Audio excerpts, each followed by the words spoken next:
High বন্ধুরা, আমি বৃহস্পতি। তো তোমাদের সাথে আমি আবার চলে এলাম পড়ার ভিডিও নিয়ে। তো তোমাদের সাথে আমি আগে শেয়ার করেছি আমার এই পড়ার ভিডিও নিয়ে, আর এই পড়ার বিষয়ও নিয়ে আমি তোমাদেরকে বলেছিলাম যে আমি এরকম রবীন্দ্রমুক্ত বিদ্যালয় থেকে হাই সেকেন্ডারি পরীক্ষা দিচ্ছি। তো হাই সেকেন্ডারি আমার প্রথম ধাপ হয়ে গেছে, তো এটা আমার সেকেন্ড ধাপ হবে। সেকেন্ড ধাপ হয়ে গেলে তো আমি ভাবছি এবার কলেজে ভর্তি হয়ে যাব। তো ভালোভাবে পরীক্ষাটা আগে পাস করি।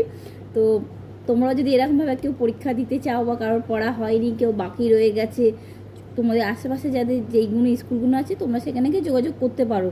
তো তোমরাও তাহলে এভাবে পরীক্ষা দিতে পারবে, আর মনের শান্তিটাও মিটবে যে না, তোমরা হাই সেকেন্ডারি বা আবার কলেজে পড়ার চেষ্টা থাকলে তোমরা সেটাও করতে পারবে। তো আমার সামনেই পরীক্ষা চলে এসেছে, আর আমি একটু রিলও করি মাঝে সাঝে। প্লিজ তোমরা আমাকে একটু সাপোর্ট করবে এই দিদিভাইকে। তো ডিউটিও করি, ডিউটি থেকে এসে রিল করে আবার পড়াশোনা করি, আবার নিজে রান্নাও করি। রান্না তো করতেই হবে, না খেলে বাঁচবো কী করে, আর না বাঁচলে লড়াই করবো কী করে জীবনে লড়াই তো করতেই হবে না। তো তাই তোমাদের সাথে শেয়ার করলাম। তো টাটা, ভালো থাকবেন, সুস্থ থাকবেন।